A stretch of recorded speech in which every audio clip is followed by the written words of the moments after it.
Est-ce que je te regarde ou je regarde le. Je me regarde, bien sûr. Je regarde Tu toi. regardes pas la cam, mais tu. Bah, je sais pas, je suis où? Je fais Toi. salut. Bonjour. Vous êtes bien? Il s'est pris pour Claire Chazal, le mec. On est avec Thomas Hercouette. Ouais. Coucou. Comment ça va? Ça va et toi? Ça va, ça sera l'introduction la plus sexy sans doute de toutes les interviews qu'on a jamais faites. Je paluche le micro. Je paluche le micro. Voilà. C'est le nom de ma sextape. Thomas, on n'a pas de micro HF, donc, parce que Léa est partie, tu vois, avec tous les micros HF, donc je me suis dit, je vais y coller le micro qu'il connaît. Ça me rappelle le boulot. Désolé. C'est génial. Désolé, c'était pas fait pour t'embêter. Oh, c'est vraiment. horrible, je déteste ça. Regarde. Pardon. C'est phallique. Bon Thomas, je t'ai proposé de venir faire une petite interview. Alors d'habitude canapé, mais pas là pour le coup, pas pour des raisons pratiques. On était sur une chaise et sur une table, parce que je me suis rendu compte que on se connaît maintenant depuis, je pense, un peu moins d'un an. Un peu plus d'un an. Un peu plus d'un an. Et en fait, je te connais très peu. Donc ça va être l'occasion de faire toutes les questions de faire ta tes connaissance. lectrices et lecteurs peuvent se nourrir. Avant tout, et avant d'expliquer plus concrètement qui tu es, je pense que tu vas avoir des fans sur cette vidéo parce que tu vas t'en servir, si je me trompe pas, pour faire une annonce. Oui. Est-ce qu'on dit ça tout de suite ou à la fin? Je pense qu'on le dit tout de suite parce que comme ça au moins ils sauront. Ou est-ce qu'on dit qu'est-ce que vous faites le 27 juin? Après, on peut dire qu'est-ce que vous faites dans la nuit du samedi 27 juin au dimanche 28 juin. Et est-ce qu'on dit tout de suite ce que c'est ou pas? Parce que oui, voilà. Dans la nuit du 27 au 28 juin 2015, la troisième nuit originale aura lieu de 16h à 9h du matin à peu près. On n'est jamais trop sûr de... On sait quand ça commence. Donc c'est une nuit blanche en direct, comme on a fait avec brio dans ces locaux même, mais c'était vu dans l'autre sens. Exactement. C'était dans cette salle-là. Et alors l'idée c'est de faire encore une fois une grande soirée avec plein de gens bien que vous connaissez, peut-être même votre petit préféré sera dedans.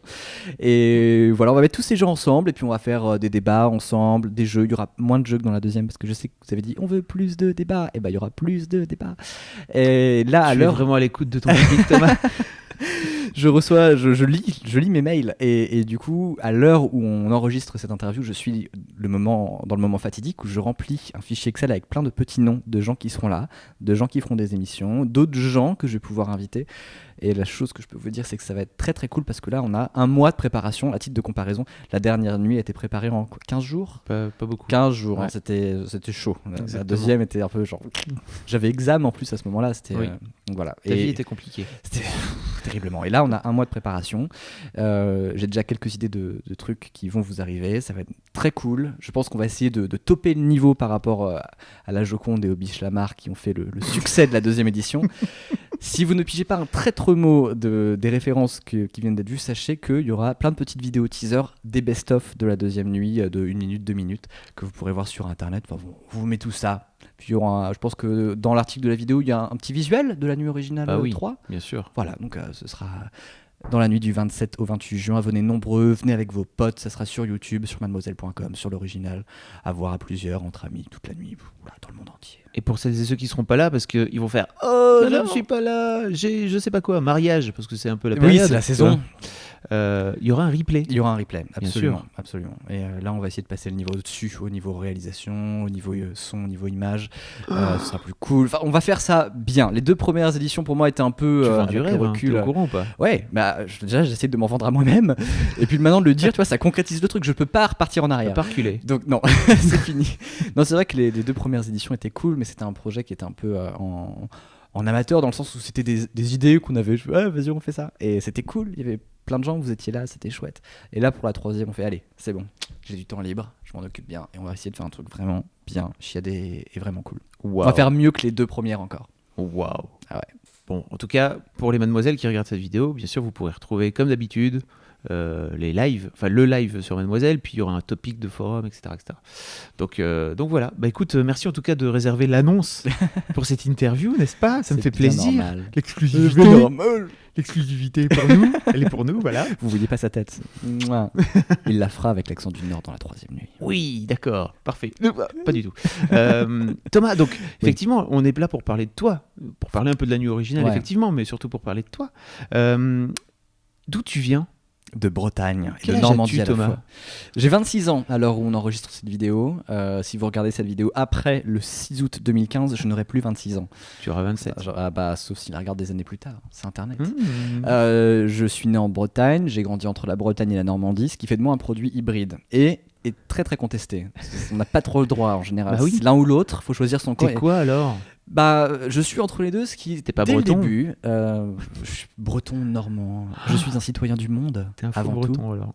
Et donc dès le début, j'ai eu cette passion pour le compromis. Pour la diplomatie, pour l'échange entre les peuples.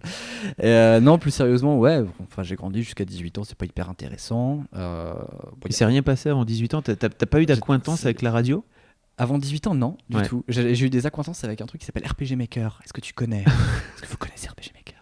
C'est un truc pour faire des jeux vidéo qu'on ne finit jamais parce qu'on a envie de refaire des gros. Enfin bon, c'est Mais non, mais raconte, c'est quoi Alors, RPG Maker RPG pour Maker, les c'est filles un- qui- Snoopy, j'ai envie de dire, parce que bon... ouais.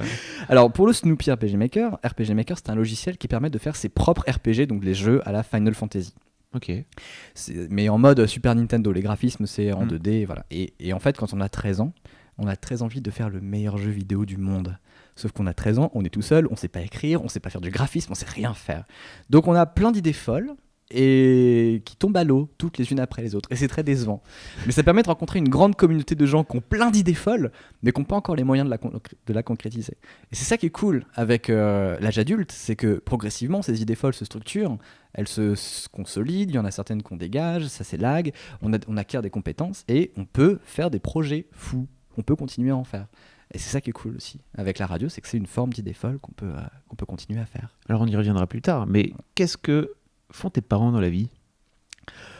Des pâtes, des œufs, ils cuisinent avec un poste qu'ils ont. Non, rien à voir avec la radio. Ou les médias ? Ou les médias, Hein ? encore moins. Ma mère est prof. Moi, j'aime bien considérer ça comme un média, parce que c'est un échange vrai. de personne à personne. C'est de moi. Et mon père travaille dans l'administration, donc rien à voir avec les médias. Mais ils aiment bien faire la fête, donc peut-être Ça a plus à voir avec les médias, ça, effectivement. plus à voir avec les médias. Voilà. Ça n'a pas déterminé quoi que ce soit. D'accord. Donc tu disais, oui, effectivement, que tu avais grandi dans un univers Chatoyant. autour du RPG. Non, mais J'ai grandi- oui. ça fait vraiment Ouais. partie de ton adolescence, ça ? Carrément. Ouais. Et alors, tu sais quoi, c'est alors, je reviens de Grenoble aujourd'hui parce que j'étais à Grenoble pendant quelques mois. Et en fait, quand on prend le train pour repartir de Grenoble, on traverse des paysages magnifiques. Et ce qui est marrant, c'est que je me suis souvenu que quand j'avais 12 ans, on partait au bord de la mer, parce que la Bretagne, c'est la mer, c'est la plage. Et j'en avais rien à foutre, mais vraiment rien à foutre, quoi. C'était pas beau, je m'en foutais, quoi. Et plein de trucs comme ça. J'étais dépressif, je pense, quand j'étais ado. Mais bon, dépressif light, hein. Oui, pas vraiment. tu vois. dépressif comme un ado, quoi. Ouais, finalement. voilà. J'étais juste con, juste con, voilà. Et dans les faits, c'est en jouant à des jeux, en étant très impressionné par des jeux, par des scènes, en participant à ces scènes-là, que j'ai l'impression de m'être fait des goûts quelque part. Et des jeux comme, si vous connaissez, genre Final Fantasy, Chrono Cross, Chrono Trigger, Baton Kaitos. Après, je suis en train de me faire un jeu qui s'appelle Xenoblade, qui est une merveille. Bon, c'est cucul la praline une fois sur deux, mais c'est magnifique. Et c'est structurant parce qu'il y a tout. Il y a des interactions entre personnages. Donc ça a une histoire, il y a des vraies bonnes idées, et nous quand on est dedans, quand on est aspiré dedans en tant qu'ado, c'est fascinant. Le Chrono Trigger, premier jeu de voyage dans le temps, t'as 12 ans, t'as ta propre machine à voyager dans le temps, et tu sauves le monde, eh ben mon salaud c'est pas dégueu quoi.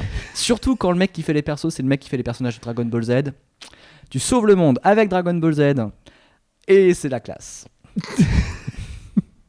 Ça t'a donné... Est-ce que ça t'a... Parce que tu racontes beaucoup d'histoires. En fait, Oui. c'est ça aussi la radio.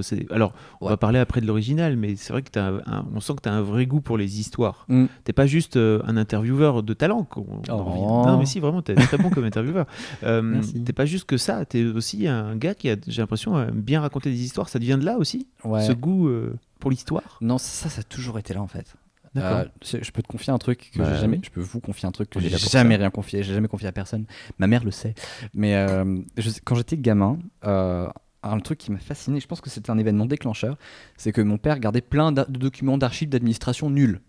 Et dans ces documents nuls dans les archives, dans lesquels j'aimais bien fouiller alors que je ne comprenais pas, tu vois, c'est des documents administratifs. T'avais quel âge ? 7 ans, Ok. il y avait un paquet de feuilles orange, des feuilles A4 de papier qui étaient orange. Et le papier c'est toujours blanc. C'est hyper raciste de dire ça, mais le papier, pour nous, c'est blanc, tu vois. On écrit sur du papier blanc. Et là, je me suis dit, waouh, du papier orange, c'est trop fou. On dirait des parchemins, je vais écrire des histoires dessus. Alors, le début, c'est un jeune garçon qui a des amis, qui sauve le monde parce qu'il y a un méchant. Et progressivement, ça a continué. Et j'ai continué à développer ça. J'ai découvert Star Wars, j'ai découvert Power Rangers, les voyages dans le temps. Et ça n'a pas arrêté, ça n'arrête toujours pas. Et en fait, à chaque fois que je vois un truc ou que je sors d'un bon film, je me dis waouh, il y a un truc à faire avec ça. Et j'aimerais bien faire des fanfics de tout ce que j'aime, parce que j'aime bien raconter plein de trucs. Tu le fais pas ? Non, parce que j'ai pas le temps. Pas le temps. Et les idées sont jamais vraiment bonnes. Mais sur le coup, ouais, t'as envie de raconter des trucs. T'as envie d'être le héros, en fait. De te projeter dans des histoires. Quand t'as une histoire que t'aimes pas, t'as envie de la compléter. Même quand tu l'aimes bien, t'as envie de rajouter un truc. Et j'ai toujours eu envie de faire ça. D'accord. Voilà. Ok, donc aujourd'hui tu le fais. Alors on va parler de l'original, c'est le moment. Okay. Mais avant de parler de... Non, mais non, bien sûr que non. Hein. On va pas parler tout de suite de l'original parce qu'il se passe plein de choses entre temps. Tu fais un bac quoi dans ta vie ? S. D'accord. Donc tu veux devenir... avec ma puberté. Tu veux devenir médecin Non, journaliste au début. Ah, donc dès le bac. Ouais, mais après j'ai changé. Parce que j'ai fait journaliste parce que c'était cool, tu sais, c'est vachement romantique comme métier journaliste. Puis ça raconte des histoires. Ça raconte des histoires, et tu racontes des articles. En plus, à l'époque, on avait tous un blog. C'était en 2005, mon bac. Ouais. Donc j'avais un petit blog, machin. Je vais être payé pour faire ça. Et j'ai mis un pied dedans. Ça m'a saoulé. J'ai pas aimé le journalisme presse écrite. Parce que j'étais vraiment... comment t'as mis un pied dedans ? Tu dis que t'as mis un pied dedans, mais c'est comment ? J'étais pigiste pour un journal local en Bretagne. Ouais. Et ça m'a pas plu. Je trouvais pas ça bien. Il y avait plein de trucs qui m'ont pas branché. Voilà. J'ai fait ça aussi, moi. Ah bah, on voit où ça t'a amené. Hein. Ça m'a saoulé de la presse écrite. Ah, ouf. Ah bah, merci. C'est vrai que mais il y a plein de trucs en fait. Il y a plein d'enjeux politiques. Enfin, il y a plein de. C'est très contraignant et il n'y a pas de style en fait. C'est comme à la radio. Les journalistes à la radio, ils ont toujours le même ton, quelle que soit l'information. Aujourd'hui, 20h50, un crash d'Airbus au niveau de Valençon-la-Romaine. Et César 2015, quelqu'un vient d'avoir la meilleure nouvelle du monde.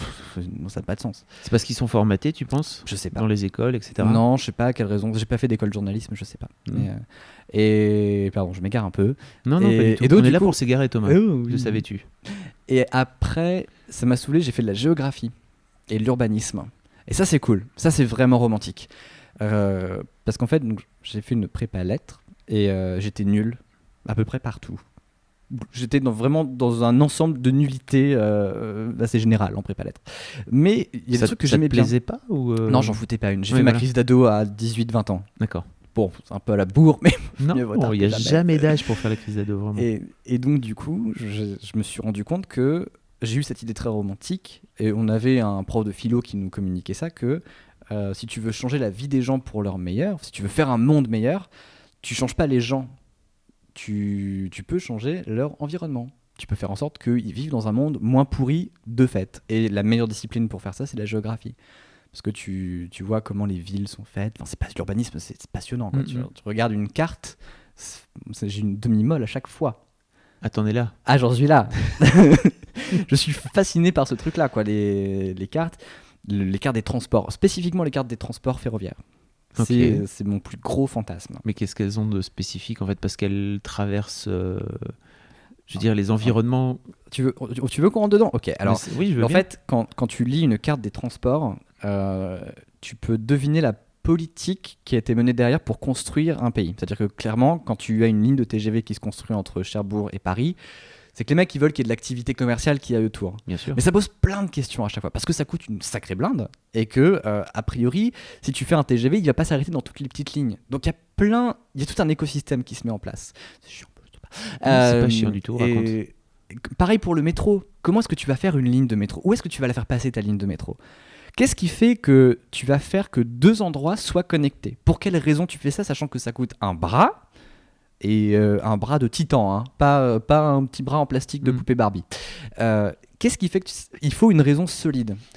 À quoi obéit cette raison solide ? À des politiques, à des ambitions, à des choses comme ça. Qu'est-ce qui fait qu'un territoire devient un territoire connecté ? Qu'est-ce qui fait qu'aujourd'hui à Paris, c'est plus simple d'aller de Paris à Rennes ou même à Brest plutôt que d'aller de Châtelet à l'aéroport Charles de Gaulle ? Non, ça va encore. C'est sur RERB. Ça va. Oh, ça va, pardon, mauvais exemple. Non, mais de traverser Paris, des fois, ça prend autant de temps que d'aller de Paris à Caen, quoi. Ça m'arrive régulièrement, oui. de faire 1 heure de trajet dans Paris alors que je fais Paris-Lille en 1 heure. Et ça pose vraiment plein de questions. Et en fait, quand tu commences à réfléchir de cette façon-là, tu te rends compte que l'espace n'est pas uniforme. Typiquement, il y a une question que j'adore poser pour faire chier les gens. Je suis vachement fun en soirée. C'est quel est l'endroit, je crois que je l'ai déjà posé, quel est l'endroit en France qui a le plus de frontières, qui est connecté à le plus de pays? Alors, je dirais que c'est Lille parce que c'est pas loin de plein de trucs. Non. L'endroit même, la frontière en France. L'endroit en France où il y a le plus de frontières, qui est connecté au plus de frontières. Bah c'est une question piège. Est-ce que ce serait pas entre la Suisse, non. la France, l'Allemagne? Non. Ok, bah je sais pas alors. L'aéroport Charles de Gaulle. Toutes les frontières sont à l'aéroport Charles de Gaulle. Tu vois? Et la géographie, c'est que ça. C'est mindfuck sur mindfuck à longueur de journée. C'est passionnant. Voilà. Et du coup, mon grand kiff, c'est d'aller dans des bibliothèques, aujourd'hui, des fois, quand j'ai le temps, et je prends un bouquin de géographie, et tu as des mecs qui te refont le monde, littéralement. Et tu les ouvres et tu les refermes, tu ne vois plus le monde de la même façon. Parce que tu ne vois plus l'espace de la même façon, tu vois plus les rapports humains de la même façon, les mecs ont des théories, des logiques de folie, et voilà. Il y a une phrase qui est très très belle, et pour les fans de Game of Thrones, ça va vous plaire. Un géographe qui s'appelle Jacques Lévy, qui a fait un bouquin qui s'appelle « La géographie, ça sert d'abord à faire la guerre ». Et ce mec avait raison. Voilà, je vous laisse méditer là-dessus tranquillou.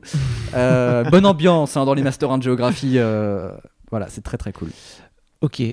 Donc ça, en fait, donc tu fileras des références. Ouais, carrément. Si tu veux. Carrément. Comme ça, on les linkera dans la description de ta vidéo et dans l'article Mademoiselle. Avec grand plaisir. Pour celles que ça peut intéresser, celles et ceux, pardon, parce que je sais que dans ta communauté, il y a beaucoup de... Il y a des messieurs aussi. Donc ça, tu fais ça après ta prépa littéraire, c'est ça? Ouais. Entre 20 et... Donc 23. tu vas jusqu'où? Tu vas jusqu'à la maîtrise? Master, ouais, on va arrondir, ouais, j'ai fini avec ça globalement. J'ai fait un truc, pendant un moment donné, j'ai considéré l'idée de faire des projets européens pour gagner ma vie, qui consiste à remplir 50 pages et à faire des classeurs que tu gardes pendant 5 ans pour gagner 2 000 € pour un projet associatif. Ok. C'est pourri. Quand tu fais ce genre de projet, tu comprends pourquoi les gens peuvent être un peu réfractaires à l'Union européenne. C'est un bordel monumental. C'est pas concret, les mecs qui font ça n'ont pas pensé le truc. Et on peut même se demander si c'est pas un peu voulu sur les bords, enfin, c'est bizarre. Ok. Alors, donc tu as fait journalisme quand tu étais en prépa, c'est ça? Avant, ouais, juste avant. Ouais, donc pendant le bac? Ouais, exactement. Donc tu étais allé toquer ouais, dans le journal près de chez moi. Pour dire bonjour, je voudrais piger? Ouais. D'accord. Et ils m'ont dit ok.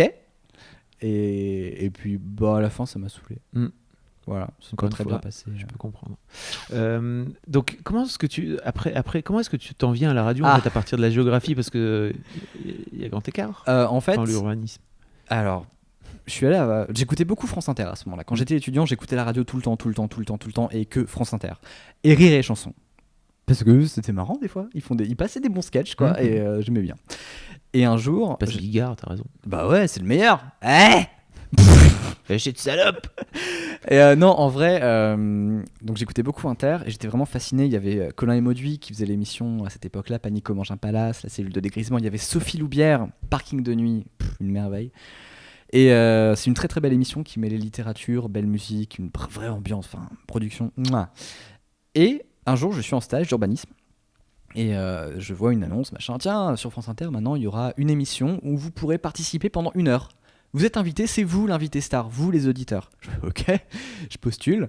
Enfin, je fais bonjour, j'aimerais parler de mon parcours, machin, parce que j'avais trop envie de voir à quoi ça ressemble, quoi. J'y vais, c'est à 5h du matin l'émission. Donc en fait, l'idée c'est quoi? C'est que tu allais dans les studios et tu te faisais interviewer. D'accord, ok. Comme une star. Ça s'appelait Un jour tout neuf. D'accord. Le concept est cool, mais c'est cool parce que ça te permettait de voir comment ça fonctionne. Ok. Quoi.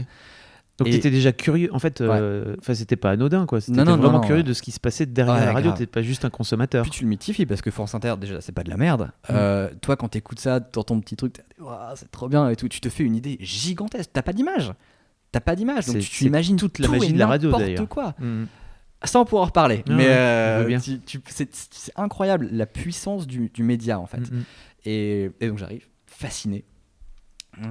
Et en fait, j'en ressors en me disant, pas prétentieux pour un gramme, ah mais c'est que ça.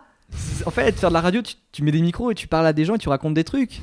C'est cool. J'appelle un pote, je fais vas-y, on fait ça. Et il me fait ok. Et on a fait une émission sur une radio associative pendant 2 ans ensemble. La première année, on a fait une hebdomadaire qui était une hebdomadaire de vulgarisation scientifique, de sciences sociales, et où on parlait beaucoup de cul aussi. On mélangeait les blagues de cul et des vraies réflexions de sciences sociales. C'était cool. C'était tellement cool que l'année suivante... T'avais quel âge quand tu fais ça ? C'était en 2011. 2010-2011, j'avais... 23, ouais. 22-23. Et c'était cool. Donc là, je faisais encore mes études. L'année suivante, mes études s'arrêtent. C'est un moment qui n'est pas forcément très cool dans ma vie. Et je demande si je peux rester dans cette radio et éventuellement avoir un job. Pourquoi c'est pas cool ? Parce que tu sais pas quoi faire après ta vie ? Non, mais c'était compliqué. Je venais de me faire... rupture. Ah oui. D'accord, ok. Non, mais ça pourrait être plein d'autres choses. Facile. Non, il y avait d'autres trucs, mais je finissais mes études, je savais vraiment pas quoi faire après parce que ça me plaisait pas ce que je faisais dans les études. Et en plus, donc, du coup, j'ai cette opportunité de célibat spontané. Ça te plaisait pas la géographie ? Non, là c'est des projets européens. Je trouvais pas de métier. Oui, des projets européens, bien sûr. Non, c'est beau, non. Et je sais pas quoi faire. Donc du coup, je demande alors Radio Phoenix, la radio, si vous êtes des mademoiselles de Caen, vous pouvez l'écouter, cette radio. Elle est plutôt cool. Musicalement, elle est chouette. Et je demande au mec de Radio Phoenix, je peux avoir un truc ? Il me fait, allez, viens faire un service civique chez nous pendant un an. Je fais, oui.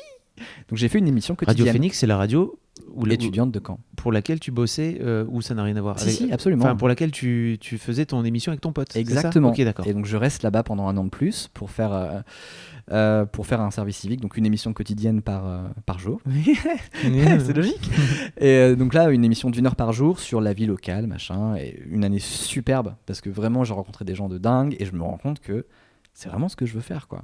C'est ouf, j'ai une liberté totale, je sais rien faire, je suis nul, mais c'est pas grave parce que je tente plein de trucs. Je me suis fait engueuler une seule fois, vraiment engueuler, parce que j'avais osé passer du mano.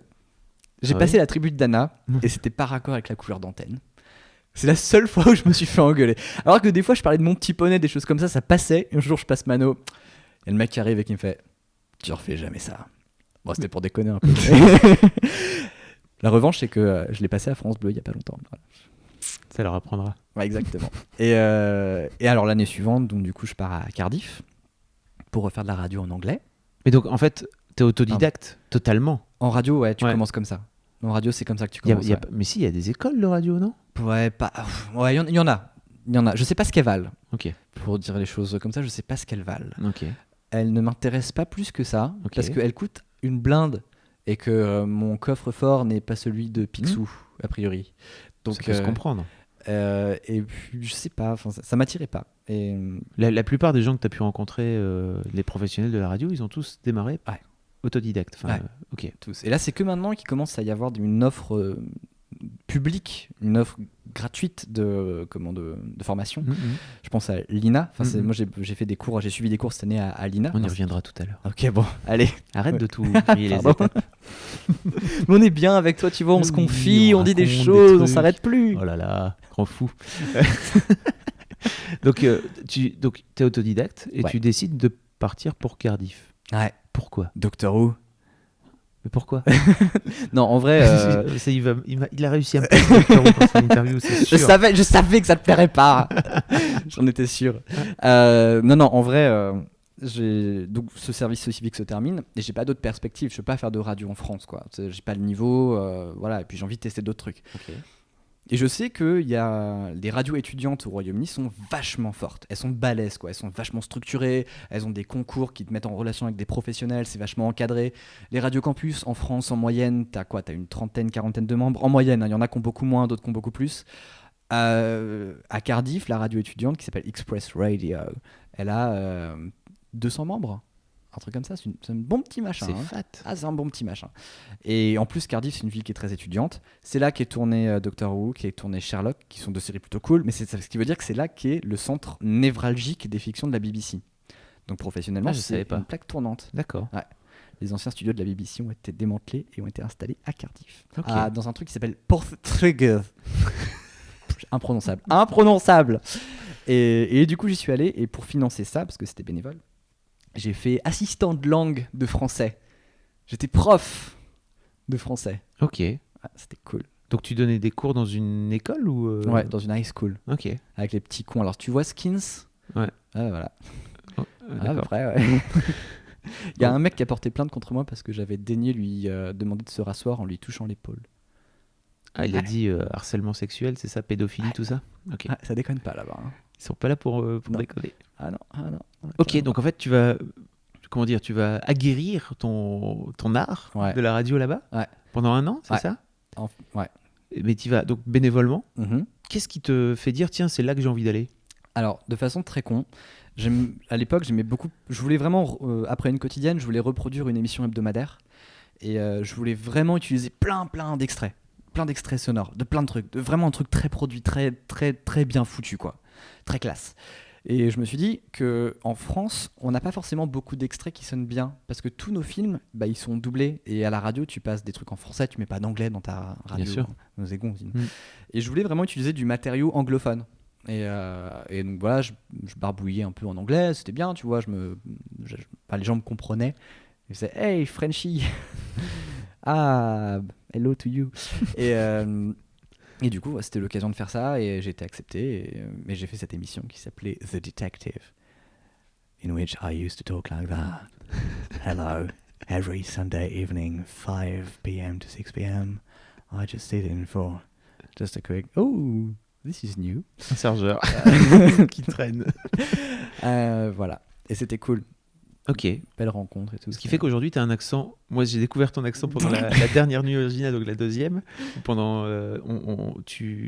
C'est Damien Maric qui avait contacté une personne aux États-Unis d'Amérique. Et j'ai entendu. Tu as un accent écossais de ouf. Enfin, ton anglais. C'est entre l'écossais et le gallois et le britannique. C'est chelou comme accent. En vrai, il est chelou. Hein. Les gens là-bas, ils me regardent, ils me font « Ouais, bon, t'es français, mais t'essayes de faire un truc là, non ?» Non, mais on comprend. Oui, ah bah ouais, c'est clair. Les gens, ils savent pas d'où je viens. Il est marqué. Mais, oui. C'est ça, t'es un citoyen du monde un peu grâce à ton accent. Citizen of the world. Un peu hybride. C'est clair. Mais du coup, c'était très formateur parce qu'en plus, mine de rien, quand tu prends un micro, que tu parles anglais pour faire une émission d'1 heure, c'est pas comme quand tu parles anglais bourré dans une rue de la soif, un truc comme ça, un mec que tu viens de croiser, quoi. Tu te réécoutes après. C'est la honte. Et étonnamment, les gens ont bien aimé en fait. Je pensais que j'allais me faire tracher en mode c'est bon, le français il fait faire de la radio. Et en vrai, les gens, c'était une vraie patte quoi. Et c'était pas fait exprès, mais les gens me disaient c'est rigolo. Et donc, voilà, c'était une belle période. Les gens étaient tous cool. Et puis voilà, c'était un beau truc. Quand tu rentres à Paris, je pleure un peu. Qu'est-ce que tu fais de ta vie? En fait, je suis déjà très appâté par le Move, chez qui j'ai fait des chroniques sur le Move. Après avoir fait... En fait, j'ai gagné un prix avec mon émission à Cardiff. Mais qui dit ça comme si c'était normal, quoi. J'ai gagné le prix de Best Comedy au New York Festivals. C'est un grand concours de radio international. Et on était 2 à gagner le prix de meilleure comédie. Et je crois qu'il y a moi et une émission iranienne ou afghane, je sais plus, c'était un truc rigolo. C'est fou, ça je savais pas. Ouais, voilà. C'est pas écrit dans ta bio? Non, non, je sais pas. Écoute, je le mets pas, je sais pas, j'ai pas l'habitude de. En fait, je voulais m'en servir pour rentrer à Radio France, et ça a pas marché. Mais ils ont dit non, t'es trop bon ou... Ouais, bien sûr. Puis quoi encore? Non, c'est juste que j'ai fait des chroniques au Move pendant 2 semaines, et après j'ai dit, le Move, je peux revenir bosser, et ils m'ont dit, bah bof, c'est un peu chaud, je t'avoue, c'est compliqué, reviens plus tard, quoi. Et du coup, je me dis... Les chroniques au Move, tu les as faites en rentrant directement, en fait, c'est ça? Ok. 1 semaine après, je crois, un truc comme ça. Et du coup, à la rentrée, je me dis, il faut que je fasse un truc, quoi. C'était cool de faire une émission très produite. Alors, sachant que l'émission que je faisais, chaque épisode me demandait à peu près 30 heures de préparation. C'était un poil trop. À chaque fois, il y avait quasiment 500 extraits sonores. C'était beaucoup. C'était un peu du taf. C'est encore écoutable sur l'internet ou pas? Ouais, j'en ai mis quelques-uns sur le SoundCloud de l'original. Ah oui, ok. Donc, j'étais jamais rentré dedans, tu vois, bizarrement. C'est pas... Après, je pense pas que ça a vieilli. Hein. Je pense que ça déjà, par rapport à maintenant, je réécoute, je fais ouh, oui, c'est rigolo. On le mettra pour les mademoiselles qui t'ont pas. Et c'était marrant. Et donc j'arrive et à la rentrée, du coup, j'ai envie de refaire des trucs, quoi. Et je travaillais pas dans une radio, je travaillais dans le chômage, qui était un truc que j'ai pas forcément bien. C'est dur au début. Enfin, c'est dur au début le chômage quand t'es pas habitué, quand tu rentres dans le chômage. Au début, t'es là, tu te réveilles tard, c'est rigolo. Et après, tu te dis, merde, je sais pas quoi faire. Et c'est dur. Et du coup, j'ai badé pendant 2 mois. J'avais déjà l'idée de faire un podcast et j'arrivais pas à m'y mettre. Et c'était dur. Pourquoi t'arrivais pas à t'y mettre? J'étais pas motivé. Pourquoi t'étais pas motivé? J'en sais rien. Je pense que c'était une forme de... Tu sais, c'est le petit blues, le gros blues qui reste. J'arrivais à Paris. J'avais quitté des potes avec qui je m'entendais trop bien. J'avais quasiment personne à Paris, à part 2-3 personnes qui me sont très chères. Et... On va l'entendre ça Je ou... pense qu'on va on va l'entendre. l'entendre. Attends, je vais fermer la fenêtre. C'est pas moi. Juste pour dire, c'est pas moi. Hop, nous y revoilà. Oui. Tu rentres un peu avec le seum alors. Je rentre grave avec le seum de Cardiff. Je rentre à Paris. J'ai dit un peu, c'est vrai. Grave, pardon. Grave, ouais. Je rentre grave avec le seum à Paris. J'ai dit un peu, c'était. C'est grave. Ouais, c'était pas cool, tu vois. Je suis à Paris, je me dis, je vais faire des podcasts. Et j'arrive pas à les faire. J'arrive pas à m'y mettre. Je sais pas par où commencer. Je sais pas quoi faire.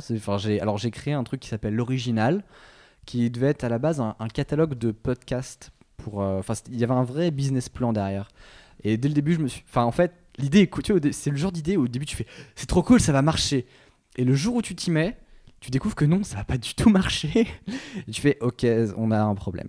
Et du coup, je me dis bon, je vais m'en servir pour raconter des histoires, pour voir des gens que j'aime bien, leur poser des questions, à faire des podcasts quoi, ensemble. Pourquoi tu penses qu'un catalogue de podcasts ça marcherait pas? Non, c'est parce que j'avais pas les moyens humains de le faire. Ah oui, et j'avais pas la rigueur pour le faire. Ça venait de moi, hein. Non, c'était moi j'en étais pas capable quoi.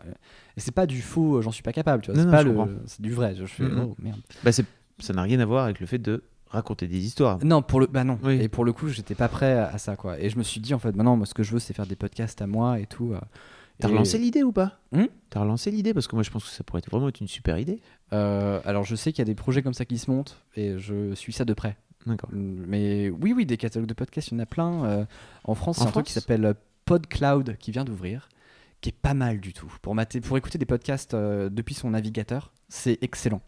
C'est un petit iTunes sur Mozilla ou sur Chrome. C'est parfait. Ok. C'est pas encore sur portable? Non, il n'y a pas d'appli pour ça. Okay. Mais en appli, j'aime bien Podcast Addict par exemple. Qui est cool. Ça marche bien sur Android. Et sur iOS, iTunes, ça fait le job. Hein. C'est bien, ça fait le truc. Donc tu décides de faire des podcasts. D'accord. Carrément. Et du coup, je commence à rencontrer des gens. Alors, on a commencé à faire des pilotes avec Patrick Beau et François Terrel, que je connaissais d'un peu d'avant. Tu les connaissais d'où, Patrick et François? D'Internet, en fait. Okay. Nous étions côtoyés sur Facebook un peu auparavant, et dans des vies antérieures. Ah ouais? Oui. Non, mais tu connais Patrick depuis longtemps? Depuis 2010, on a été mis en... Ouais, c'est une relation qui date de 2010, je crois. On a été mis en, je savais pas. En relation parce qu'on... Patrick faisait de la radio aussi, c'est ça? Alors, c'était pas du tout par rapport à la radio. Ok. C'est parce qu'on est tous les deux fans du jeu Chrono Cross, à la base. Ok. Voilà. Vous en faites ce que vous voulez de cette information. Voilà, Chrono Cross. Retenez.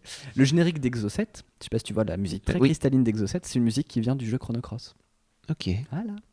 Pour l'anecdote. Ok, c'est fou. Donc on fait des pilotes avec eux et je contacte des gens progressivement et en fait plus ça répond, plus ça m'intéresse. C'est-à-dire que quand des gens me font ah ouais je veux bien qu'on fasse un podcast ensemble et après ils font ah c'est rigolo tu devrais en faire d'autres, en fait c'est con mais ça motive. Quand t'as des gens qui disent c'est rigolo ce que tu fais, c'est marrant, j'aime bien écouter, t'as plus l'impression de bosser pour personne et ça devient vachement intéressant. Et c'est là qu'en fait je pense que c'est à ce moment-là vraiment que le projet a décollé.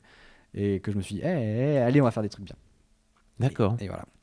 Et ça fait donc 1 an... On va dire 1 an et demi à peu près. Que l'original est lancé. Il existe, ouais. D'accord.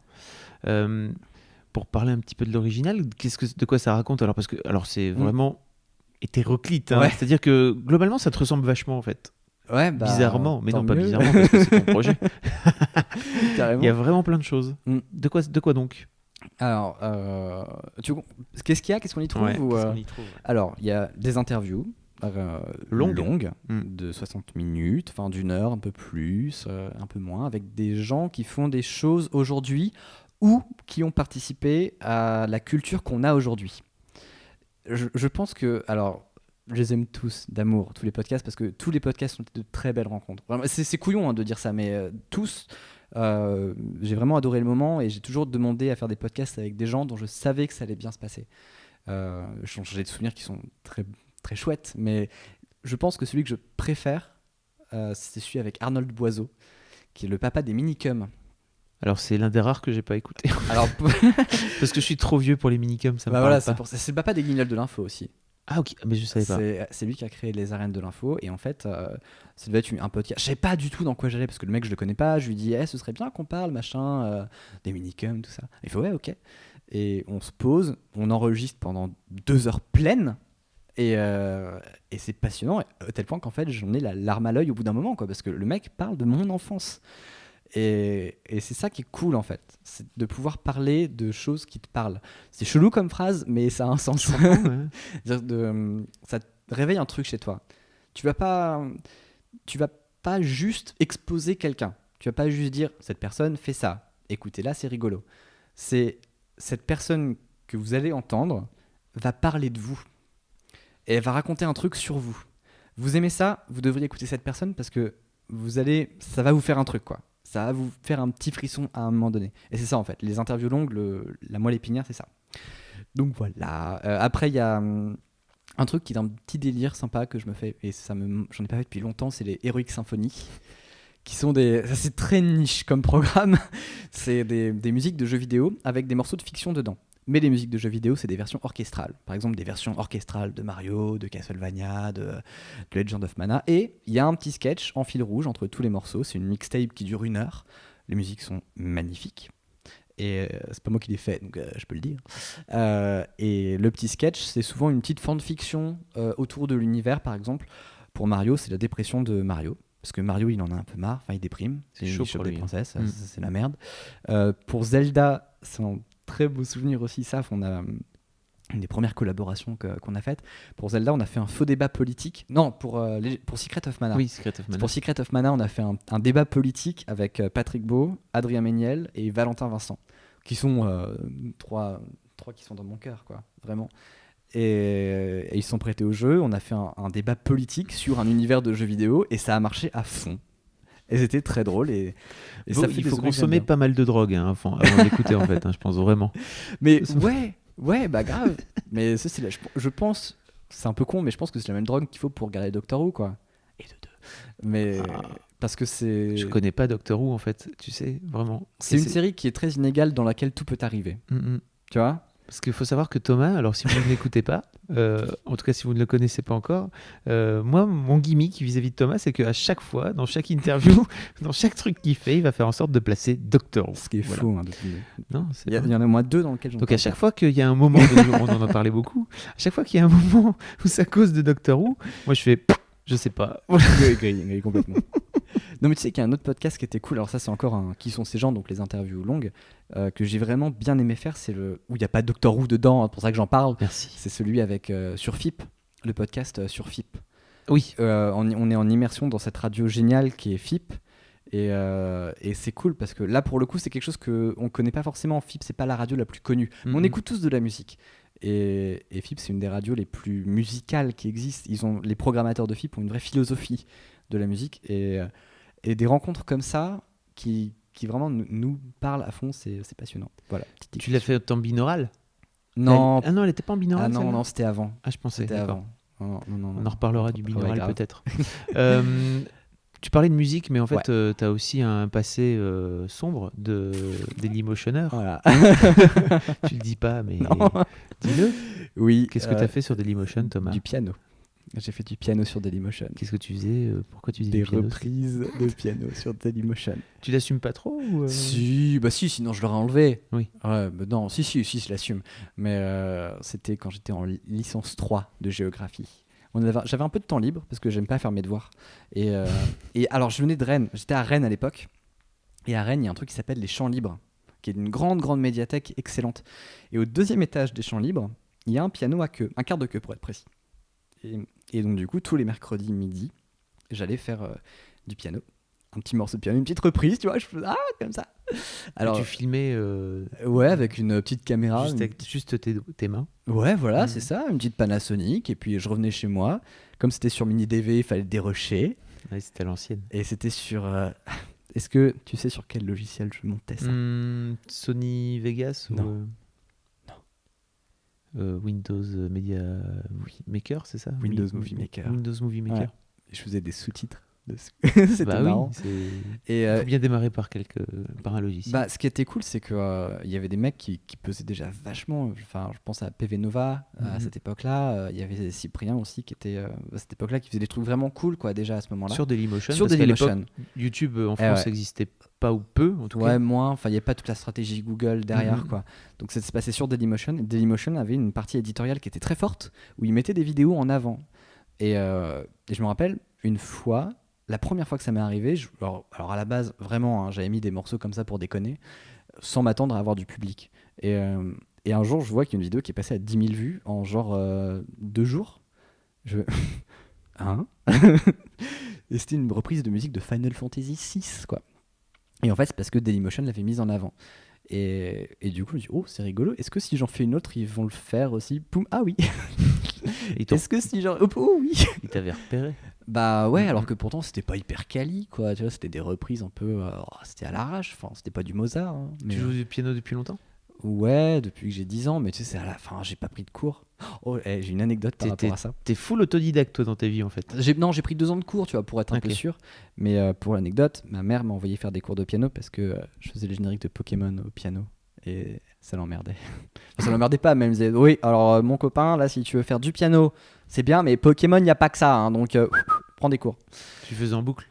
C'était le seul truc que tu connaissais? Ouais. Je comprends. Voilà, mais elle aimait bien, ça va. Elle n'a pas porté plainte. Et voilà, donc c'était rigolo. Et donc c'est là que j'ai eu premier contact avec la scène Dailymotion, qui était cool, c'était bien, enfin c'était marrant. Et, à l'époque, et je me rappelle les avoir rencontrés, j'étais un peu genre, ah, c'est cool ce que vous faites. Et après j'ai arrêté parce que les études ont pris le pas. Pour revenir à l'original, donc oui, effectivement il y a de la musique. Absolument. Mais il y a aussi d'autres choses. Il y a des lives, c'est ça que tu veux me faire dire? Il y a des lives, des expériences? Oui, des expériences. Binaural, ok. D'expérience. Il y a du binaural. Qu'est-ce que c'est que le binaural? C'est fou. Alors, vraiment, moi ce truc je connaissais pas du tout. Et un jour je te vois te ramener. C'était à la dédicace de Patrick, je pense. Absolument. Du livre de la BD de Patrick. Ouais.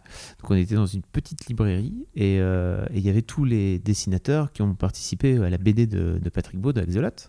Et en fait, je te vois avec une sorte d'énorme tête qu'on a revue. Je n'étais pas là, c'est con, j'aurais pu la ramener. Et en fait, qu'est-ce que tu fais avec ce truc? Alors, la tête, c'est un porte-micro. C'est con, hein. La tête, c'est ça. La tête, c'est un porte-micro. C'est un truc qui porte des micros.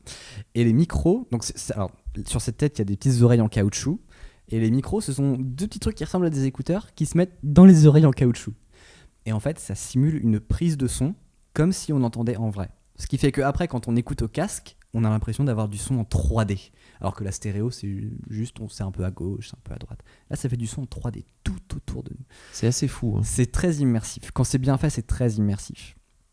Et ouais, j'ai un peu craqué mon compte en banque pour acheter ça. Ça coûte très cher. Ouais, là, j'ai chopé un petit matos d'occasion. Mais ça coûte une blinde en vrai. Hein. Ça, c'est pas donné. Mais parce que c'est vachement passionnant. C'est de la HD. C'est du son en HD. C'est de la 3D, j'adore la 3D. Et le binaural, c'est chambé pour ça, parce que ça permet de créer un environnement vachement riche. Et il suffit de pas grand-chose. Hein. En son, quand tu fais juste du son, tu mets genre un petit gling-gling là-bas, t'as l'impression que t'as une sonnette, quoi. Tu mets un petit vent qui te passe à côté de toi, t'as des frissons. Et c'est ça, cette puissance-là, je la trouve vraiment excellente. Et je l'avais chopé parce que je voulais tester des nouveaux formats, des nouvelles expériences. Il faut que je termine, j'en ai plein à la bourre là. C'est horrible. Ah c'est vrai, t'en as enregistré plein? Ouais, il y en a une qu'il faut que je finisse et 2 autres qu'il faut que j'enregistre. Mais oui, plein, de ouf. Et on va couper ça, hein. Non. Et donc voilà, le but c'est de faire des expériences un peu immersives. Comment est-ce qu'on peut faire du son en HD? Parce que c'est gadget un peu. Tout le monde n'écoute pas au casque, parce qu'en plus le casque ça nique les oreilles à terme. Donc faut toujours faire un peu gaffe à ça. Mais ça permet de faire, pour ceux qui écoutent au casque, des trucs un peu immersifs. Et ça donne plein d'idées. Parce que quand on fait du son en 3D, on peut raconter plein de trucs. Alors, que ce soit de la fiction, mais pas seulement. Quand on couple ça avec de la radio, par exemple, ça donne une profondeur de champ qui est gigantesque. À Radio France, j'ai fait un reportage sur des chevaux comme ça. C'était marrant. Avec ceux qui écoutaient au casque entendaient des chevaux en 3D. En plus, c'était des chevaux qui essayaient de se pécho sexuellement. C'est vachement bien. Je te dis, quand t'entends un cheval en rut qui passe derrière toi, tu fais pas le malin. Hein. Tu fais pas le malin. C'est de l'immersif, ça, mon gars. C'est du binaural. C'est du binaural. Les gens dans leur canapé étaient à ta place, en fait. Exactement. Ils se sont dit, oh là, pas ce soir. Non, merci. Tu parlais tout à l'heure de tes interviews. Alors, je disais un peu plus tôt que tu étais pour moi vraiment un super intervieweur. Merci. C'est quoi tes secrets? J'en ai pas. Si. Mais non, mais tu me fais baliser avec ça, j'en ai pas. Je sais pas. Comment est-ce que tu fais? Alors, comment ça se passe pour les mademoiselles qui veulent devenir des intervieweuses plus tard ou qui veulent se spécialiser dans l'interview ou qui sont journalistes éventuellement et qui se diraient tiens, apprenti journaliste, je voudrais devenir intervieweuse. C'est quoi les secrets de Thomas Hercouet? J'aime bien quand tu parles comme ça. Ça me fait des choses bizarres. En vrai, on nous a toujours dit à l'INA et à Radio France que la première qualité d'un animateur radio, c'est l'écoute. Et je pense que c'est vrai. Parce que j'ai mon avis sur la question, bien sûr. Non, c'est vrai. Ouais, mais en fait, c'est vrai. C'est vraiment vrai. C'est l'écoute. C'est-à-dire que quand t'es avec quelqu'un, t'es pas là pour faire ta promo. C'est un truc que j'ai tendance à reprocher parfois aux interviews télé, à certaines interviews télé, où les intervieweurs font le show et les intervieweurs sont là pour dire regardez, j'ai tel mec. Il est avec moi, je suis la star, je fais l'interview, je fais un peu le show, quoi. Et je suis le comique, tu vois. Regardez-moi. Et une interview radio, c'est pas comme ça que ça se passe. Je pense qu'il y a vraiment un côté qui est très, comme toi tu fais là, hein. C'est très bienveillant. Tu veux raconter une histoire, tu veux dire en quoi est-ce que ça va intéresser mes auditeurs, à moi. Et tu penses aux auditeurs. T'es bienveillant, t'es gentil, et tu penses aux auditeurs. Vraiment, c'est ça, quoi, le truc. C'est quand j'attaque une interview, je fais bon. En quoi cette personne est intéressante? Pourquoi est-ce que je vais faire chier mes gens à leur dire vous allez passer 1 heure à écouter un podcast avec telle personne? Quel sera l'intérêt du truc? Qu'est-ce que vous voulez savoir? Ça, c'est la base de tout truc de journalisme, hein. Mais en plus de ça, moi je me dis qu'est-ce que moi j'ai envie de savoir? C'est qui ce mec par rapport à moi, quoi? Parce que je peux pas mentir à mes auditeurs. Quand t'es animateur radio, t'es la voix de tes auditeurs, t'es un pote pour eux. Et quand t'as quelqu'un en face, tu es leur porte-parole à eux. Donc être sympa, te dire je suis comme mes auditeurs. Les auditeurs, c'est moi. C'est dégueulasse, plutôt l'inverse. C'est dégueulasse aussi. Et comment tu fais un truc sympa? Et voilà, je pense que vraiment la clé, c'est comment tu fais un moment sympa. Ça, alors c'est un truc que vraiment on m'a tanné pour le coup cette année avec ça. C'est la radio, c'est être sympa. C'est un moment sympa. Voilà. Il n'y a pas de secret formel en fait. Tu papotes. Ce qui peut aider, c'est d'avoir parfois une petite bière ou un petit café avec. Parce que tu es en condition. Désolé. Oh bah écoute, j'ai un chargeur à la place. C'est très bien aussi. Hein. T'as des smacks. Tu peux les manger si tu veux. J'aime pas trop. On ne les voit pas à l'écran. Une grenouille, elle me fait peur. Tu parlais de l'INA tout à l'heure, ouais. Mais revenons-y si tu veux bien, parce que donc après cette expérience, parce que tu commences à avoir un peu de bouteille en fait, l'air de rien. Tu décides 4 ans. Tu décides de te lancer, de revenir à l'école. Ouais. Ok. Comment ça se passe? Bien. Non. Comment ça se passe? Pourquoi y vas-tu? Parce que je sais qu'il me manque un truc en fait. C'est-à-dire que je fais de la production radio et je me dis ça va pas assez loin, il me manque quelque chose. Je sais pas quoi, mais je suis pas à fond. Et je sens bien, tu vois, quand je me réécoute, il manque un truc et je sais pas quoi. Et je fais plusieurs rencontres parce que je traîne pas mal dans le milieu de la radio. Je passe pas mal de moments à Radio France en amateur pur. Et je rencontre pas mal de gens. Et j'entends parler d'une formation à l'Institut National de l'Audiovisuel. Juste un truc, je me permets de te couper, mais tu dis que tu passes pas mal de temps en amateur. Ouais. Ça veut dire que les mademoiselles qui sont fans de radio, par exemple, elles peuvent aller? Non. Il y a des moments où tu peux aller à la maison de la radio? Ouais, carrément. Moi, le truc, c'est que quand j'ai fait mes chroniques au Move, pendant 15 jours, pour moi, c'était Disneyland, en fait. Donc, j'ai fait tous les services de Radio France, notamment à FIP, qui est une radio géniale. Et du coup, je me suis fait un petit réseau, en fait. Enfin, un petit réseau, c'est pas des réseaux, tu vois, c'est des mecs, je leur disais bonjour, ils me disaient « Ah, salut !» Et de fil en aiguille, en fait, j'aimais bien y retourner avec d'autres potes qui étaient comme moi, qui étaient stagiaires. Et on faisait aux agents d'accueil « Bonjour !» Les agents d'accueil, ils disaient « Vous êtes qui ? On bossait à Radio France avant. Non, mais vous rentrerez pas. » Et on faisait « Ok, allô, bonjour, on est en bas, tu peux venir nous chercher, on a une bouteille. » Ou des madeleines. On a eu des madeleines une fois. Et le mec fait oh, oui, je viens vous chercher, cool. Et du coup, on pouvait monter. Ce qui est un luxe génial, ce qui ne peut plus se passer aujourd'hui. Oui, bah oui. C'est là, même moi, là, après ma petite expérience à France Bleu, je crois que faut montrer une patte blanche, mais nacre. Ouais. J'imagine. Donc, mais c'était chouette. Et t'as mis un pied dans la porte, en fait. Ouais, c'est ça. Mais en amateur, encore une fois. Et ce serait vraiment cool. Et si Radio France, si vous m'écoutez, ce serait vraiment cool que la maison soit plus ouverte, parce que la radio, c'est vraiment le média de proximité par excellence. La radio, c'est le premier réseau social. Libre Antenne, c'est du réseau social. Il y a un lien. Il y a un lien avec les gens qu'on n'a pas forcément dans la télé, qu'on n'a pas dans le spectacle. Je pense au spectacle média. Et la radio, c'est ça. Et si on commence à avoir une maison de la radio qui est entièrement fermée, qui est verrouillée de l'intérieur, les gens vont se lasser, tu vois. On va passer pour les mecs qui sont dans leur tour d'ivoire et qui font leur truc de leur côté. C'est pas marrant, quoi. Et il y a des trucs bien qui se mettent en place à la maison de la radio.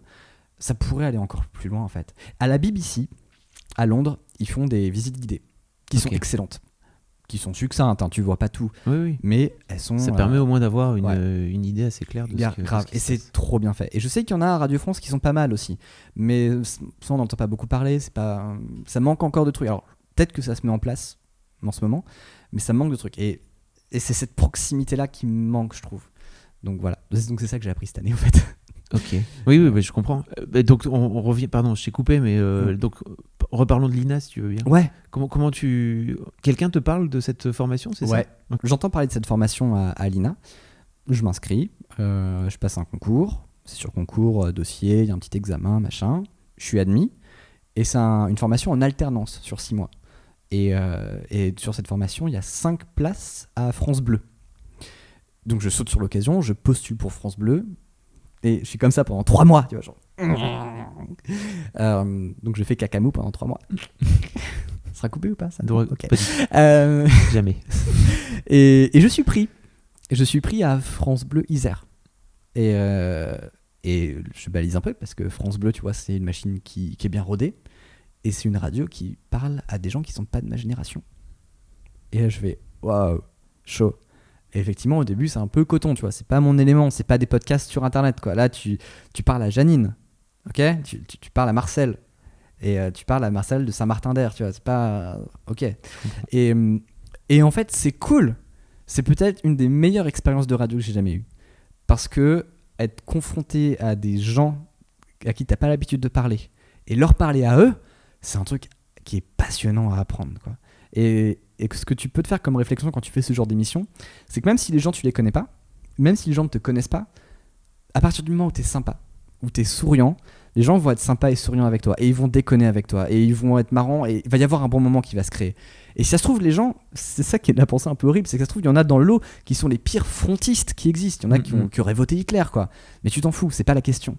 La question, c'est comment est-ce que toi, avec ta personnalité et tes défauts et tout ça, tu arrives à créer une bulle de sympathie, un bon moment. Comment est-ce que tu les accompagnes dans leur journée? Comment tu fais que leur journée, si elle est merdique, ils vont penser à toi et ils vont dire putain, je vais aller écouter ce mec, il va faire en sorte que ma journée soit moins merdique, quoi.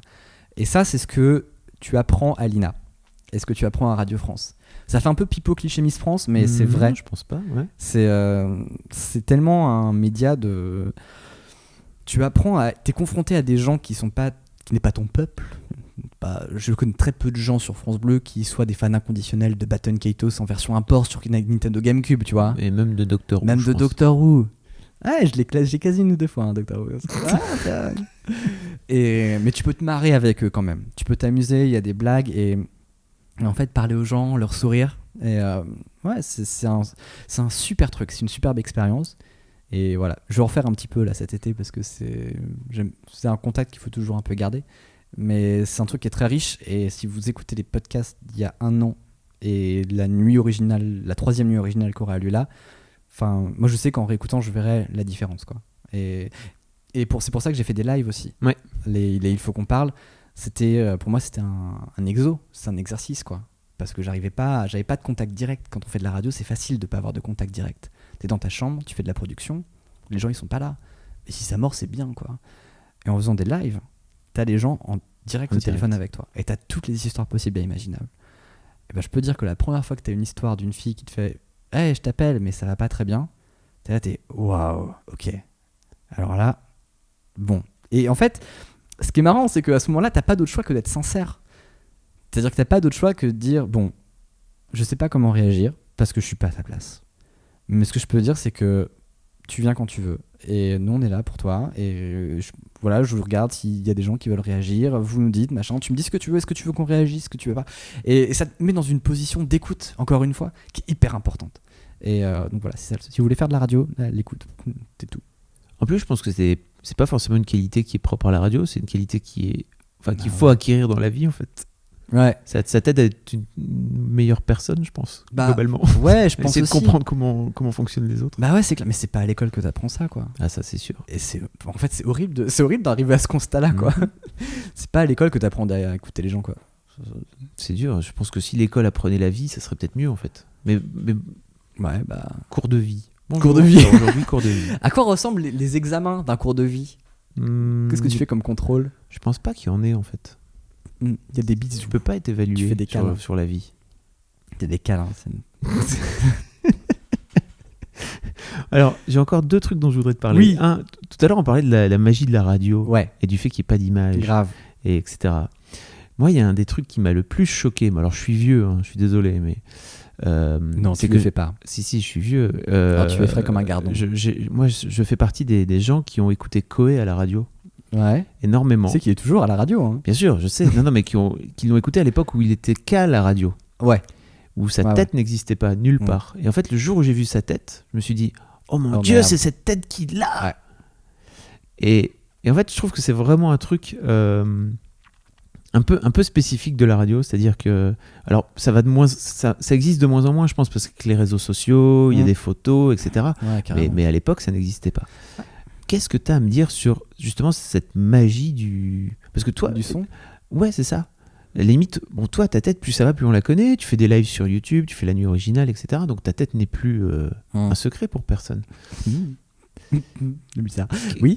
Non, mais tu as un peu réfléchi justement à cette... Ouais. Beaucoup. J'imagine. Je sais que dans notre promo à Alina, on a eu de très très nombreuses fois ce débat, et c'est un débat qu'on voit sortir toutes les rentrées à Radio France. C'est l'image à la radio. Est-ce que c'est bien de mettre des images à la radio, ou est-ce qu'on perd la spécificité de la radio? Et c'est vrai que quand tu parles de radio, quand tu demandes aux gens c'est quoi la radio pour vous, les gens ils vont dire c'est le son. J'écoute, tu vois, c'est que le son. Et c'est tout à fait légitime comme point de vue. La radio, ça a toujours été ça. Aussi loin qu'on le sache. Moi je pense, mais c'est mon point de vue, que la radio ne se limite pas au son. Et que la radio, c'est vraiment un projet et une promesse plus générale que ça. Si on prend étymologiquement...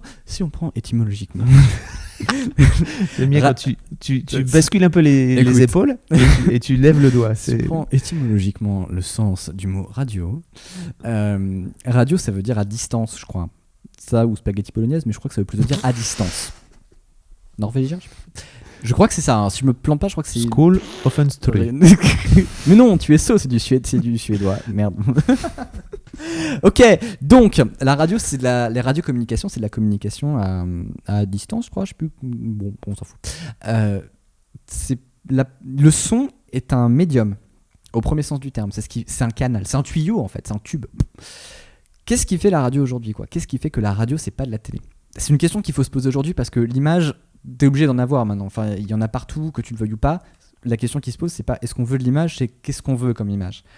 Et c'est super important comme question, parce que est-ce que tu transformes ta radio en télé ? Si oui, c'est quoi la radio et c'est quoi la télé ? Et je pense que la radio, la promesse, c'est que c'est pas un spectacle. C'est que c'est vraiment du lien entre les gens. On parle aux gens, on est sympa, c'est un beau moment. Il se passe un truc, vous êtes les premiers au courant. Vous voulez parler de quelque chose, on le fait. Vous voulez gagner des trucs, allez, on se fait plaisir. On parle, on papote, on fait des jeux, on s'amuse, mais on est ensemble. La télé, c'est du spectacle, c'est plus dirigé, plus unilatéral, tu vois. J'ai pas l'impression qu'il y a pas de complicité. Quand t'es spectateur, quoi.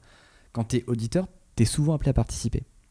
Je pense que c'est ça vraiment la spécificité de la radio, c'est le lien entre les gens. Après, ouais, je peux comprendre que le son pur et le son et l'image, ce soit pas le même type de produit, de production. Mais il faut pas confondre radio et production sonore. J'ai l'impression que moi, ce que je faisais avant d'être à France Bleu et à l'INA, c'était vraiment de la production sonore. C'est-à-dire que c'était des objets qui s'écoutaient. Mais c'était pas forcément de la radio. Il y a des trucs que j'ai fait qui parlent pas aux gens, qui ça connecte pas, tu vois. À l'inverse, il y a des youtubeurs qui font de la radio et qui ne le savent même pas. Je pense là, il y a Pouillou qui a fait un excellent live hier, au moment où on est en train de parler là. Pour moi, c'est de la radio. C'est un mec qui est devant sa webcam, il parle avec des potes à lui, il lit des commentaires sur le chat. C'est une forme de radio. Même pour moi, le gaming, c'est une forme de radio. Parce que les gens réagissent en direct, le mec il fait un truc en direct, c'est commenté, il y a rien, c'est une forme de radio. Le stream, tu veux dire, oui. Ouais, le stream gaming. Le stream gaming, ouais. Le stream gaming, ouais. Voilà, pour moi c'est ça la radio. Après, la nuit originale, c'est la première fois que j'ai pu expérimenter ça. Qu'est-ce qu'on met comme image sur quelque chose où tu parles? Le son domine vu que tu papotes. Et ben, tu fais une image qui ne trahit pas le son, quoi. Et qui te coûte moins d'énergie et de temps à préparer que le son. Enfin, c'est après une question de priorité et d'agencement, je pense. Mais soit tu fais un spectacle, auquel cas tu fais une forme de télé, soit tu fais un échange, un dialogue, et auquel cas tu fais de la radio. Pour moi, la différence épistémologique, elle est là. Voilà. Putain, petit regard cam et tout, mais t'es pas là pour... Faut cueillir des pâquerettes, là. Dis donc, mon cochon. Ah bah non. Donc c'est pour ça que je pense que vraiment c'est passionnant. En radio, il y a encore plein de trucs à faire. Et voilà. Alors c'est marrant que tu parles de lien, parce qu'il y a un truc que je trouve fantastique dans tout le travail que tu as pu faire, c'est la communauté de gens qui viennent de plein d'horizons différents et que tu as réussi à agréger autour de tes programmes. Tu as ouvert ce forum là, mais j'ai l'impression que c'est il n'y a pas très longtemps, c'est ça? Ouais, j'ai eu l'idée il y a 3 semaines, je crois, un truc comme ça. 3 semaines, ouais, à peu près. Et ton forum, il est déjà blindé. Et il tourne, ouais. Il tourne de ouf. Ouais. Et alors, je le sais parce que je suis passé par là il y a fort longtemps. C'est le truc le plus dur à faire, de réussir à lancer un forum. Ce qui est fou, et vraiment, je suis allé poster tout à l'heure, je m'étais inscrit, donc tu sais. Voilà. Ouais, alors, erreur 500, si vous y étiez, vous savez de quoi on parle. J'ai filé pour les mademoiselles qui n'y étaient pas forcément, j'ai filé un petit coup de main à Thomas pour bidouiller son forum. Et donc je m'y étais inscrit et j'ai eu plein de messages spontanés qui m'ont dit, sur Twitter, partout, quand est-ce que tu vas venir te présenter sur le forum de l'original? Alors que moi je venais juste à la base venir faire coucou, enfin en tout cas m'inscrire pour t'aider. Et c'est fou. Et là, tout à l'heure, je suis allé me présenter pour faire coucou. Ah ouais, j'ai pas vu ton message. Et d'un coup d'un seul, j'ai eu plein de messages d'amour. Mais c'est fantastique. Et en fait, ce qui est marrant aussi, c'est que ces gens-là, alors je sais pas de quoi ils sont. Quel est le lien qui les rattache? Je pense que c'est toi.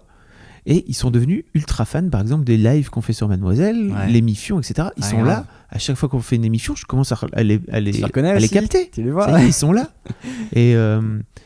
Et c'est assez fascinant que tu es arrivé. Alors, c'était une volonté de ta part à la base, de te dire tiens, je vais créer du lien entre les gens, te servir du média Internet. Bah, à la base, non. Parce qu'à la base, je n'avais pas pensé le média comme ça. À la base, je pensais que faire de la radio, c'est ce que je te dis, à la base, je pensais que faire de la radio, c'était faire des productions sonores. Et parler aux gens, c'était une facette du truc. Et j'ai retourné le postulat à France Bleu. Vraiment, j'ai bossé avec des mecs qui étaient excellents à France Bleu. Et alors, c'est une radio qui n'est pas dans notre cible. C'est clair que c'est même un peu marrant des fois. Mais honnêtement, c'est une très bonne radio humaine. Et humainement, je pense que c'est même une des meilleures radios qu'on ait en France. Pour le coup, c'est vraiment très local et proche des gens, etc. Carrément. Et c'est excellent. Et voilà, pour moi, c'était encore une fois une des plus belles expériences qui m'a appris le plus de trucs. Et en fait, j'ai vu que tout ce que j'apprenais à France Bleu, je le transmettais dans l'original. Je pense que s'il n'y avait pas eu France Bleu, il n'y aurait peut-être pas eu de nuit originale. Il y aurait eu. Mais il n'y aurait pas eu de live. Après, pas de Il faut qu'on parle. Ok. Tu vois, et tout ce que j'ai appris en technique, je le je l'investisse. Bon, je le mettais dans les lives.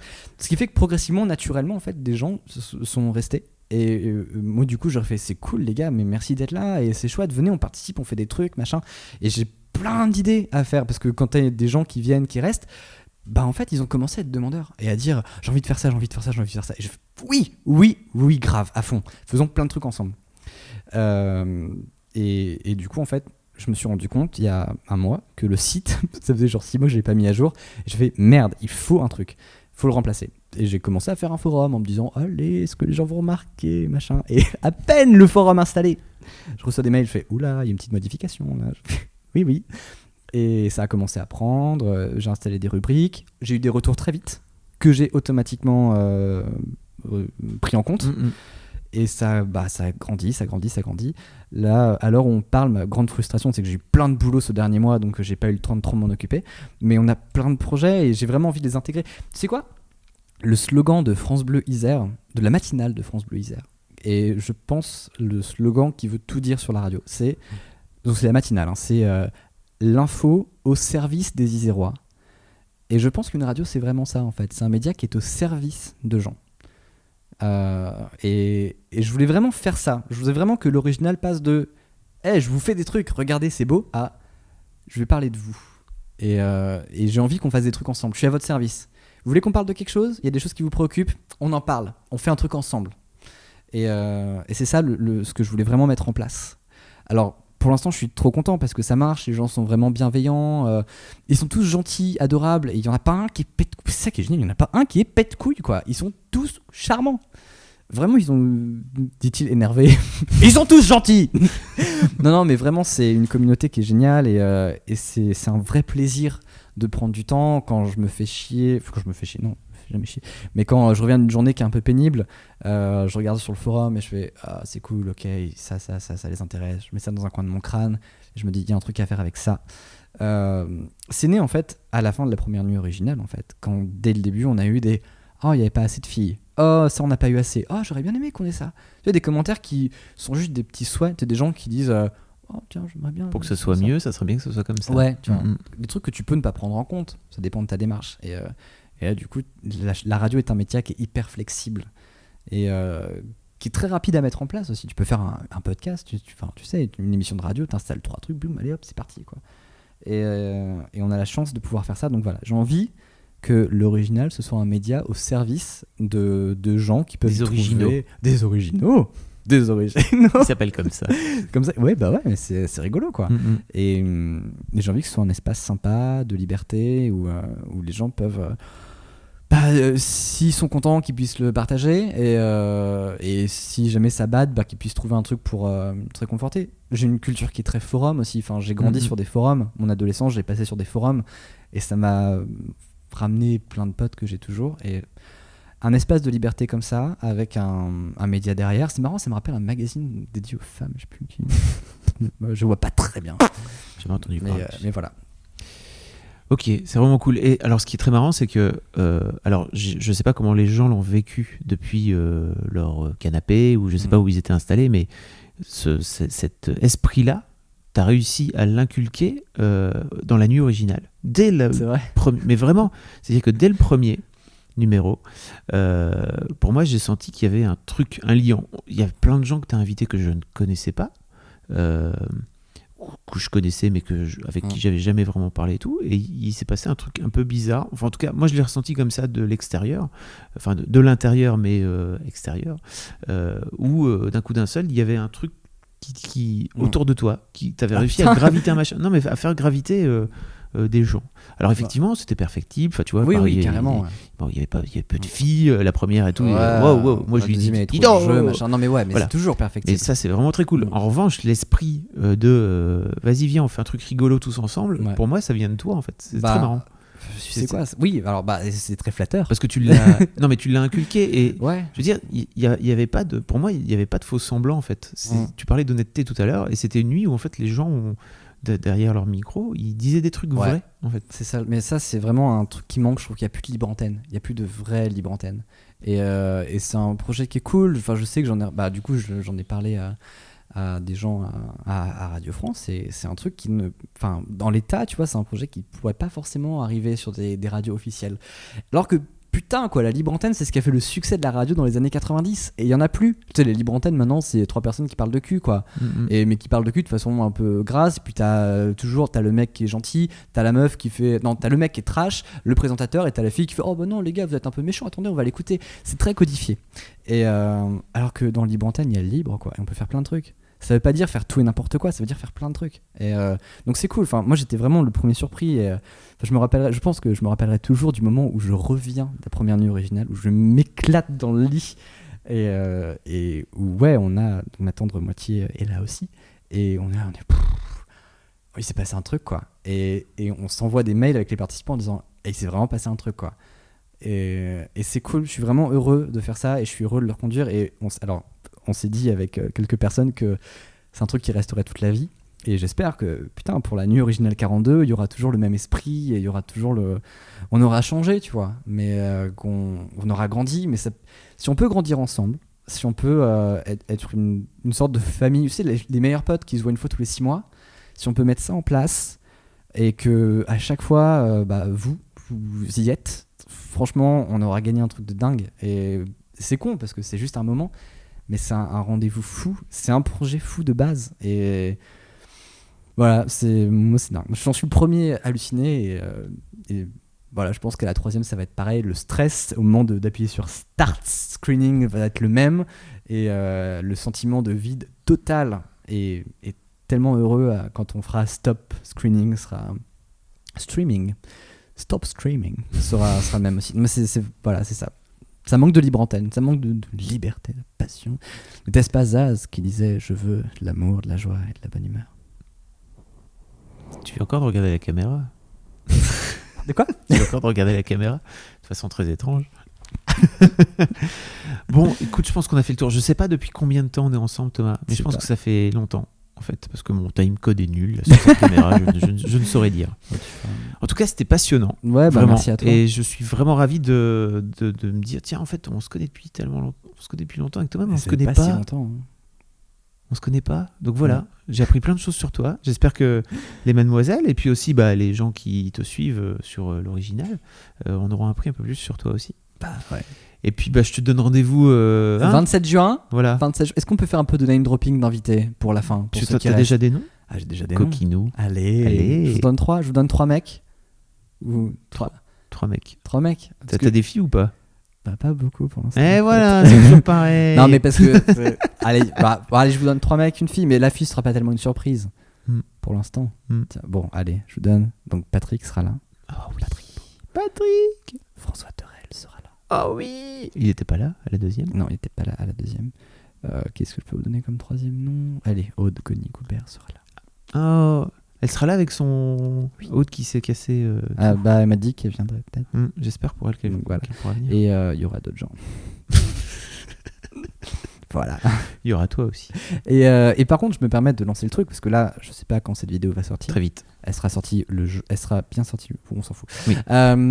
Si vous avez des envies particulières, si vous voulez voir des choses, des idées de débat, vous n'hésitez pas à glisser un petit message, que ce soit sur le forum de Mads ou sur l'original ou sur la page Facebook, partout, sur Twitter, on s'en fout. Vous avez un truc à dire, s'il y a un sujet qui vous branche, vous dites. Parce qu'on a la chance de faire de la radio, qui est un média qui est encore une fois très malléable, qui peut s'improviser de dernière minute. Vous savez, le sujet de Damien Maric la dernière fois, il a été calé 10 minutes avant que Damien Maric arrive. Totalement. Donc, Damien n'était pas censé venir. Il a envoyé un petit SMS en disant coucou, je viens. Ouais.